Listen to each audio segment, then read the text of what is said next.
저는 YTN의 송태엽 기자이고요. 64년생입니다. 그래서 올해 저희 나이로 막 50이 좀 넘은 나이인데요. 저도 한 5, 6년 있으면 귀농을 하려고 많이 생각을 하고 연구를 했습니다, 나름대로. 그래서 재작년에 다큐멘터리를 이제 2편을 만들게 됐어요. 원래 서론이 좀 있는데 제가 좀 늦은 관계로 바로 다큐를 상영하면서 말씀을 드릴게요. 우선 하나만 질문을 드릴게요. 그 귀농 귀촌하신 분들이 제일 비용이 많이 드는 부분이 뭐라고 생각하세요? 그렇습니다. 난방비예요, 난방비. 특히 제가 이번에 다큐를 촬영을 하면서 전국에 한 20개 군을 다녀봤는데요. 강원도 정선 같은 데는 난방을 최소 5개월 이상을 해야 돼요. 정선에서 살려면. 춥더라고요. 네. 그리고 플레이 하시면 됩니다. 네. 이게 이제 보시면서 소리도 나게 해주세요. 소리가 이렇게 작아요? 네. 보시면서 제가 조금씩 설명을 드릴게요. 그리고 또 하나는 이제 여기 계신 조금 저보다 연세 있으신 어르신들도 계시고 저보다 좀 젊은 분도 계시고 이제 그런데 제가 어렸을 때 저는 6남매 중에 막내 아들이거든요. 제가 어렸을 때 저희 어머니하고 할머니하고 말씀하시는 걸 한번 들은 적이 있어요. 저 할머니가 좀 엄하신 분이었는데 어머니가 대두시더라고요. 뭐냐면 사람이 의식주가 있다, 3가지가. 그런데 뭐가 제일 중요하냐. 저희 어머니 주장은 식이 제일 중요하다, 먹는 게. 근데 할머니는 야, 집이 중요한 거야. 훨씬 더 주가 더 중요해. 잠잘 곳이 더 중요하다. 그게 두 분이 논쟁을 하셨는데 저는 그냥 속으로 어머니 편만 들고 아무 말도 안 하고 있었어요. 먹는 게 중요하지. 당연히 제 나이가 어렸을 때 10살쯤 된 때였는데 먹는 게 중요하다 이렇게 생각했습니다. 그런데 나중에 할머니를 이해하게 됐어요. 왜냐면 할머니가 저희 집에 사시고 또 작은 집에 사시고 이렇게 주거를 옮기면서 사셨거든요. 근데 그게 이제 굉장히 불편을 하셨던 것 같아요. 그 점이. 근데 저희 어머니는 이제 가족과 함께 한 집에서 계속 살고 있으니까 주거는 별 문제가 아니다라고 생각하셨던 것 같고. 그런데 저희 어머니가 작년에 돌아가셨는데요. 말년에 주거 문제가 컸습니다. 뭐냐면 제가 이제 원래 모시다가 또 이제 분가해 나가고 근처 아파트에 살다가 좀 아내 직장 때문에 일산에 이사를 왔는데 어머니가 이제 아프시기 시작한 거예요. 혼자 사시기 어려운 상태가 됐죠. 간병인까지 모시고 해가지고 한 1, 2년을 버텨보다가 저희 집으로, 저도 맞벌이라 집으로 모셔오긴 그렇고 집 바로 옆에 있는 요양병원에 모셨거든요. 거기에서 8년을 계시다가 돌아가셨어요. 그런데 정말 이 사람이 자기가 건강한 주거 그리고 사는 환경이 건강해야 몸도 건강해지고 죽음도 편하게 맞을 수 있다는 거, 그런 걸 느꼈어요. 왜냐하면 저희 처가는 홍천인데 홍천에 보면 어떤 치매이신 어르신이 사시는 집이 있어요. 그런데 부인하고 사시는데 그 공간이 넓으니까, 그리고 또 집을 나가셔도 금방 찾을 수 있어요. 시골이라 얼마 멀리 가시지도 못하고 차도 잘 안 다니는 데라. 그래서 그곳에서 아직도 잘 살고 계신 어르신이 있거든요. 그래서 나이 들면 정말 집이 중요하다, 할머니의 승리다 이렇게 알게 됐습니다. 네, 한번 플레이 해주세요. 소리 나면. 제대로. 평화로워 보이는 겨울 농촌 마을. 이곳은 이제, 하지만 조금만 안으로 들어가 보면 난방 문제가 심각하다. 이게 보통 시골 할머니들, 혼자 사시는 할머니들 방이에요. 불을 못 대니까 조그만 장판 하나 두고 이제 사시는 거예요. 치솟는 기름값이 무서워 보일러를 못 돌리고 마을 휴단을 유일한 피난처로 삼는 노인. 이제 겨울이면 마을 휴관이 이제 어떤 피난처가 되는 거죠.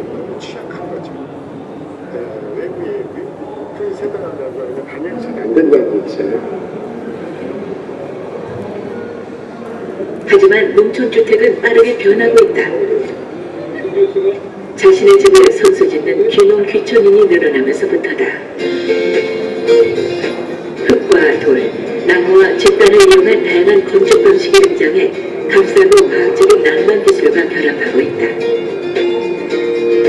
국내의 다양한 생태 건축 기법이 만나 우리 농촌에 맞는 형태로 진화하고 있다.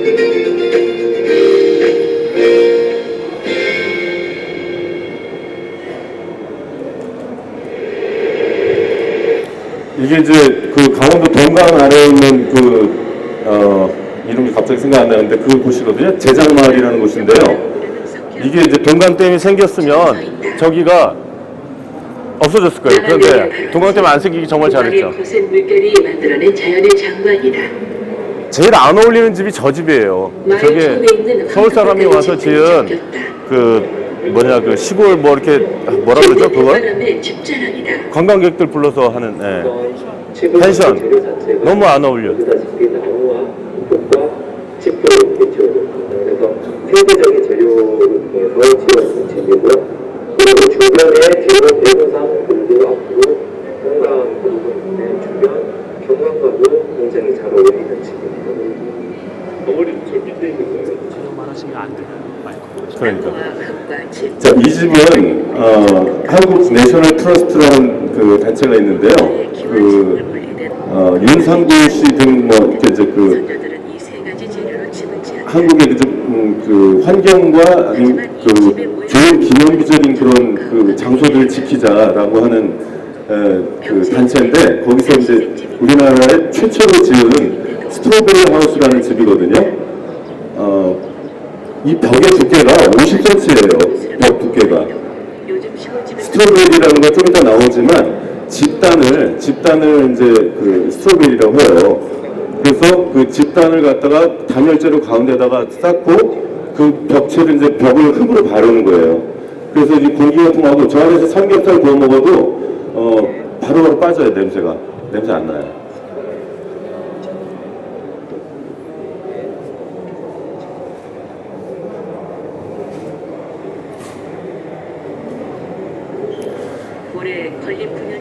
그래서 가장 제가 저 집이 마음에 들었던 이유는 이런 펜션보다 이 동네 경관에 정말 잘 어울리잖아요. 이 집이 색깔도 그렇고 지붕도 자연재료고.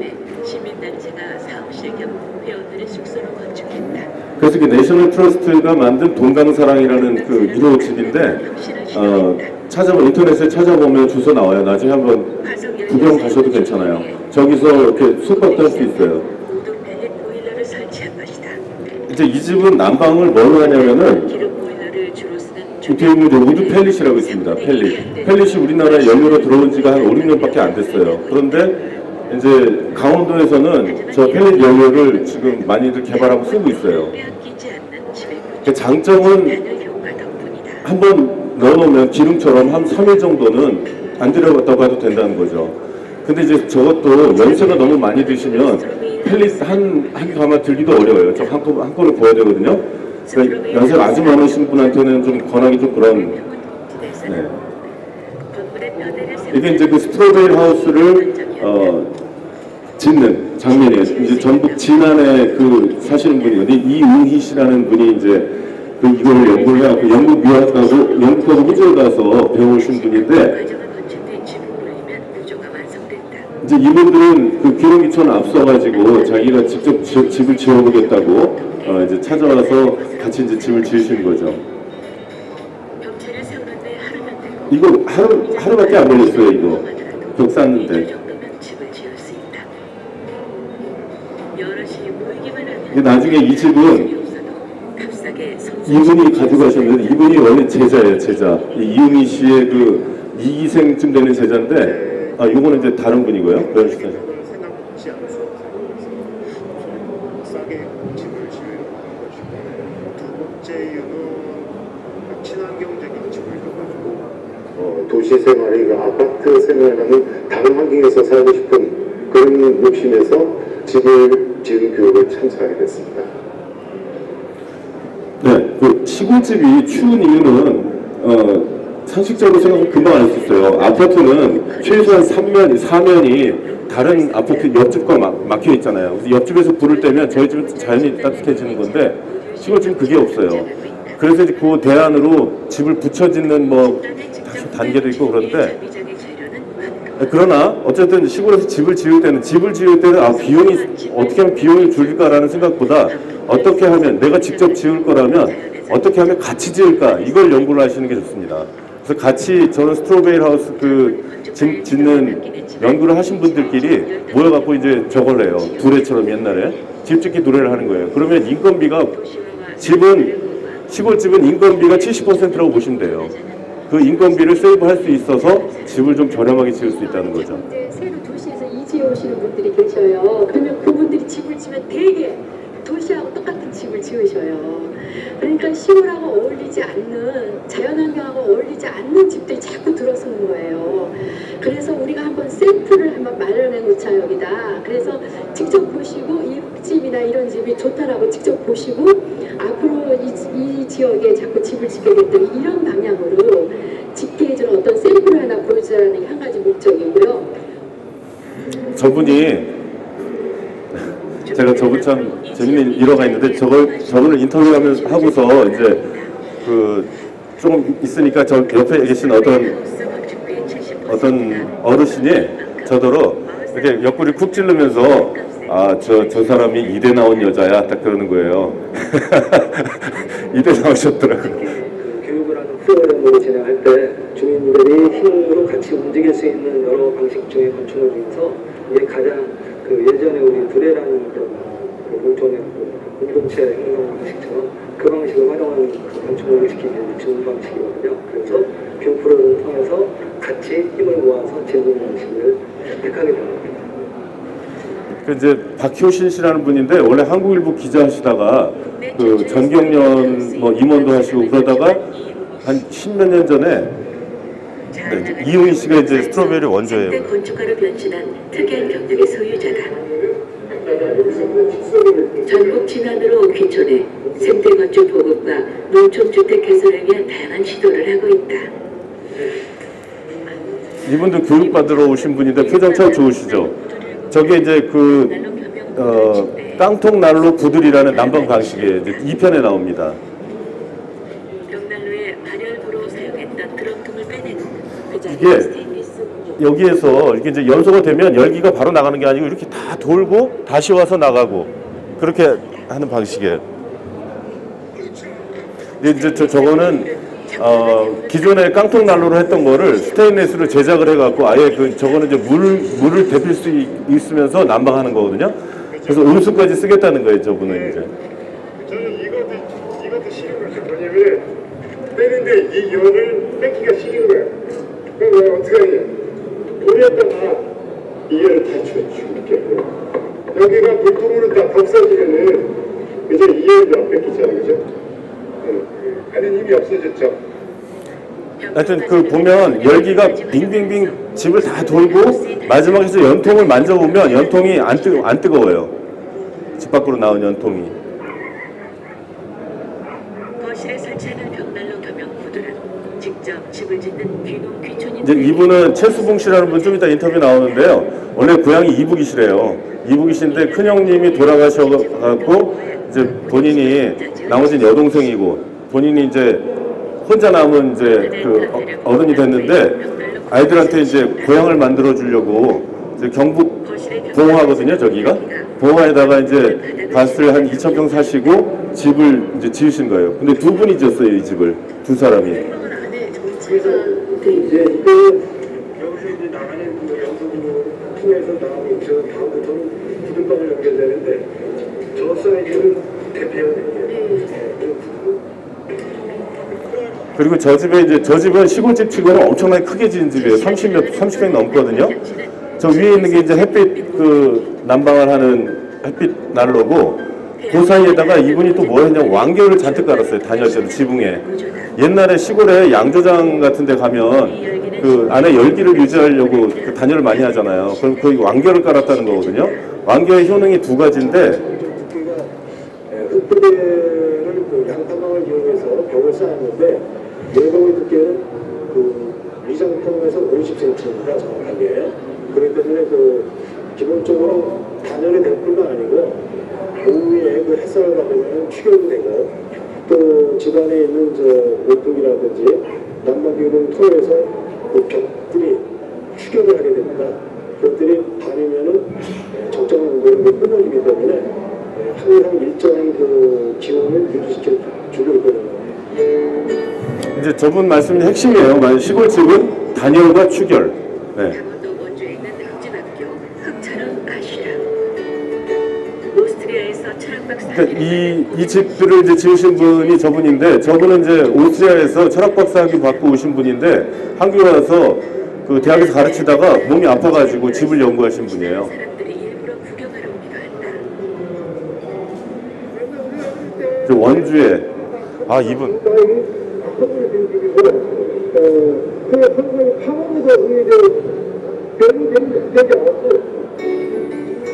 저분들은 이제 퇴역 대령들이신데 지나가다 구경하러 오셨는데 이 집에 감동을 받고 가신 분들입니다. 유학생활을 마치고 귀국한 그에게 외국에서 그래서 아까 말씀드렸던 그 완결 효과를 이제 두 가지 말씀드리면, 그 옛날 술이 맛이 좋은 우리나라 술은 굉장히 다양한 곰팡이로 된대요. 지금 요즘 만들어지는 술은 입국이라는 한 가지 곰팡이로 하거든요. 그거는 이제 일본에서 개발한 입국 곰팡이인데, 그 왕겨 안에 다양한 곰팡이가 들어있고 단열도 되고, 그래서 옛날 그 술이 맛있었다, 그런 얘기를 하시더라고요. 제대로 된 건물이라고 생각한다. 특히 살림집의 경우에는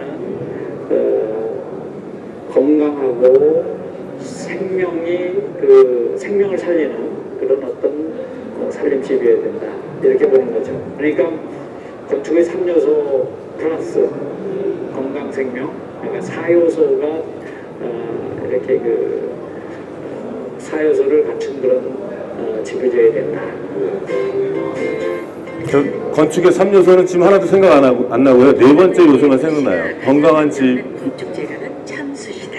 네, 이 집은 뭐냐면, 이 집에 이제 벽체가 50cm까지는 안 두꺼워요. 이 집은 한 30몇 cm 정도 벽체인데, 벽돌을 양쪽에, 흙벽돌로 양쪽에 조정을 한 다음에 그 사이에다가 참숯가루를 넣어요. 저렇게 35cm 정도 되는 벽체인데, 그래서 가운데 공기가 단열이 제일 잘 되잖아요. 그러니까 참숯가루는 공기이면서 원적외선 내뿜는. 계량형 벽난로를 사용하고 있다. 이 집도 이제 같은 깡통난로 구두라고 비슷한 원리의 난로를 쓰는 거죠. 빠져나가는데, 이제 이거 같은 경우에는 열을 더 활용한 거죠. 그래서 여기서 나무장작을 지피면은 이 열기가 거실을 데피고, 그 열기가 다시 여기 이제 팔각 부들방이 이쪽에 형성이 되어 있는데, 부들방을 데피내고 이제 불뚝은 저 바깥에 형성이 돼서 연통 쪽으로 연기가 빠져나가요. 이런 거죠. 강원도 화천은 여기는 이제 강원도 화천입니다. 그 춘천호인데, 산과 물의 보장. 여기에 그만큼 경치 현영 어머니가 사는 집이 있어요. 귀농인들은 주거를 받기 시작한 결로 이제 이 집은 이제 그 화천에 가면 한옥학교라고 그 지자체에서 많이 지원해주는 그 집 짓는기 배우는 학교가 있거든요. 그 한옥학교 실습생들이 이제 모여서 지은 집을 나중에 보여드릴 거예요, 여기서. 강원도 화천군이 운영하는 한옥학교 교육생 중에도 스스로 집을 짓겠다는 예비 귀농인이 여기 이제 집을 지으러 온 분도 있고 기술을 배우는 분도 있고 그런데요. 자기 집을 지으다 그러면 동기들끼리 가서 집을 짓고 하면 또 안 되는 부분들은 저희들이 가서 또 지도해주고 이렇게 같이 해서 집을 짓기도 합니다.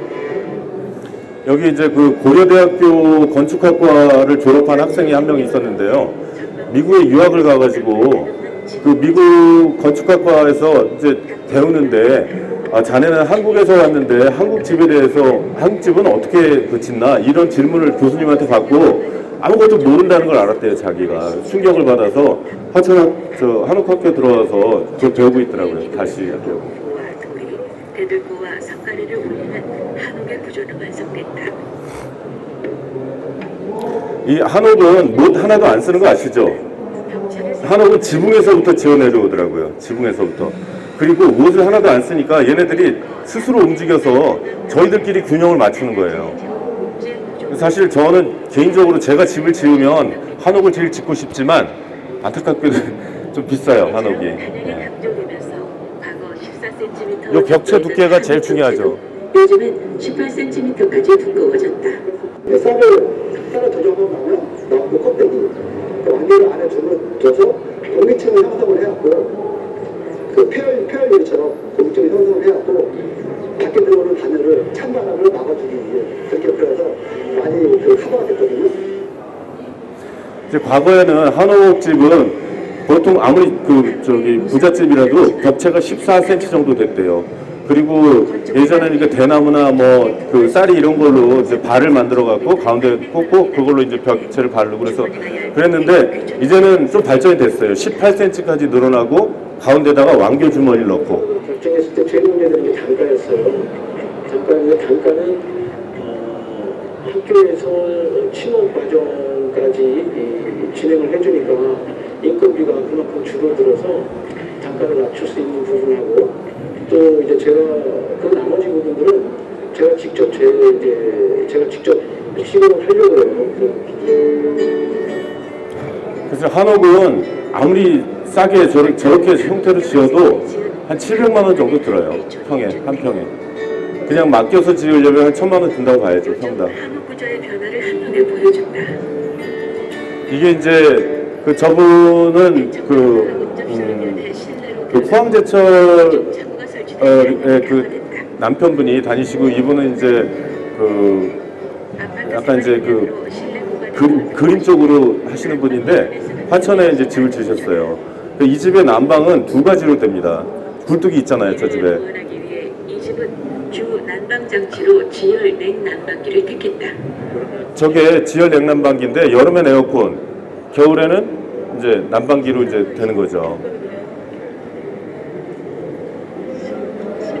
전기료를 15만 원에서 20만 원이면 보통 저 정도 집에 한 50만 원쯤 들거든요. 그러니까 굉장히 싸게 하는 거죠. 근데 지열도 이제 화천군에서 지원을 받아서 설치를 했어요. 한 2천만 원쯤 들었을 거예요. 그래도.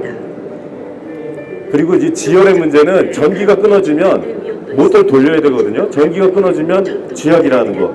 그래서 구두를 만든 거예요, 이분이. 그리고 구들방이 사실 그 공간 난방보다 이 바닥 난방이 한국인한테 좀 좋은 것 같아요. 여기는 이제 충남 서천인데요. 서천의 산노을마을 여기는 한번 그 구경 한번 가보셔도 좋을 것 같아요. 집을 굉장히 잘 지었어요. 여기는 이제 이장이라는 사회적 기업에서 지은 말하자면 업자가 지은 집인데 그 집을 지을 때 주민들이 미리 이제 모여서 이 동네 살고 싶은 사람들이 모여갖고 한 2년 정도를 계속 얘기를 하면서 어떻게 짓자, 뭘 짓자, 뭐 거기서 뭘 하자 직업까지 거의 만들어 갖고 내려오신 분들이에요. 아이가 학교 생활을 잘 적응을 하고 또 여기 마을에 친구들도 많고 그러니까 이제 일단 대성공이다. 와서 처음에 이제 그런 교육적인 부분은 충분히 만족했고 또 저도 이제 시골 생활을 하면서 이제 그런 텃밭 외국이나 이런 데 이제 적응을 하는 기간이었던 것 같아요. 그러니까 저 동네가 좋은 게 뭐냐면 이제 거의 완전한 에너지 자립이에요. 저분들은. 저 위에 태양광 발전기 보이시죠? 그 다음에 그 옆에 있는 게 태양열 온수기. 그리고 안에는 이제 정말 그 난방 시스템이 좋은데 여기 공연장 같은 데고 저 안에서 거의 다 모든 걸 할 수 있어요. 저 여자분이 아까 나온 여자분은 그 동네 도서관장이에요. 저분이. 네. 생태적으로 하드웨어나 소프트웨어나 이런 것들이 잘 보강이 된 마을을 만들고 이 마을을 통해서 지역이 활성화될 수 있었으면 좋겠다. 이런 개념을 갖고 이제 구상을 하기 시작했던 거고. 이제 이 마을의 그 난방 재료는 이제 나무입니다. 나무. 근데 들어가 보시면 그리고 집을 그 쌍으로 지었잖아요. 두 채씩. 그럼 적어도 한쪽 면은 옆집의 도움을 받는 거예요. 저 난방에 관해서. 3.3제곱미터당 건축비를 7년 전 가격으로 330만 원까지 낮출 수 있었다. 이게 이제 있었고 그 전원마을 사업을 유치하면서 이제 기반을 할 수 있는 비용을 세이브할 수 있어서 더 다양한 시도를 할 수 있었죠. 그래서 우리가 그 중생태마을의 기본 구상과 정책자금이라고 하는 전원마을 사업이라고 하는 정책자금을 가지고서 이제 구체화된 거고요. 이제 저런 지자체들이 좀 있는데 서천 같은 경우는 이제 어메니티 서천이라는 그 도시인 유치 작업을 하거든요. 그래서 저기 토대를 다 깔아준 거예요. 연통으로 나가는 열기로 안방 구두를 데우고 벽난로에 붙은 온수 보일러로는 마루와 다른 방의 바닥 난방을 해결하는 방식이다. 이 물 온도가 40도가 되면 여기 수는 모터가 자동으로 돌아요. 그래가지고 우리 집 전체의 배관을 통해서 난방을 하고 불이 열로 넘어와서 구들장 밑을 지나 불똥으로 넘어와서 이 구들장을 덮여주니까 이 두 가지 효과. 세 번째는 여기서 나는 열기가 열로 전부 빠져서 안방을 덮여주니까 안방을 사실상 불을 웬만큼만 빼면 찜질방 효과를 내요. 저 사이사이에다가 라디에이터 사이에다가 계란을 넣으면 뭐 그런 계란이 된대요. 산나물 대표 황금정 씨는 무엇보다 이웃이 있는 삶에 만족하고 있다. 그가 꿈꿔온 생태 공동체도 지역 주민과의 교류도 이분은 이제 산나물 마을의 대표신데 그 귀화에서 교사하시다가 이제 이쪽 학교로 오셨어요. 그래서 교사라는 직업이 참 좋더라고요. 그러니까 서울에서 시골로 가겠다고 신청하면 무조건 오케이 해줘요. 서울로 들어오기가 어렵지. 그리고 지역에서 교사를 하면 좀 하여튼 좋은 점이 많은 것 같아요. 그런 것을 더 실감하게 되고 700만 명에 이르는 우리나라 베이비붐 세대의 3분의 2가 은퇴 후 농촌으로 이주할 의향을 갖고 있다. 지난해 2만 가구를 넘어선 귀농귀촌 인구는 앞으로도 기하급수적으로 늘어날 전망이다. 하지만 귀농귀촌의 첫 관문에는 열악한 주거 환경, 도시화된 농촌 주택들이 자리 잡고 있다. 안전하고 저렴하고 건강한 주택이 필요하다. 농촌을 농촌답게 지켜주는 집을 짓고 이웃이 살아있는 마을을 만들어갈 수 있어야 한다. 농촌주택의 진화는 이제부터 시작이다. 예, 1편이고요. 이제 2편 곧 상영할 텐데요. 중간에 제가 좀 어디다 화를 좀 내야 되겠어요. 뭐냐면 귀뚜라미 보일러 있잖아요. 귀뚜라미 보일러 좀 혼나야 돼요. 왜냐하면 아버님 때 그 유명한 광고 있잖아요. 아버님 때 보일러 놔드려야 되겠어요. 그래서 진짜 많이 났거든요. 여기 저 안에도 그 장면이 있는데 어떤 집에 아들들이 집을 지어줬어요. 어머니 아버지 사시라고. 좀 약간 현대식으로 뭐 이렇게 나무로 얼기설기 해갖고. 근데 기름 보일러를 해놨거든요. 월에 최소한 50만 원씩 기름을 떼야 되니까 이분들이 안 떼는 거예요. 그리고 옛날 살던 집 겨울이 되면 춥다고 집을 지어줬는데 이제 전에 살던 집 그 구들방 있잖아요. 거기 가서 사세요. 불 때면서. 그래서 귀뚜라미 보일러의 그 잘못된 광고로 인해서 집만 지어주고 떠난 그 아들 며느리 좀 혼나야 되겠다 그런 생각을 합니다.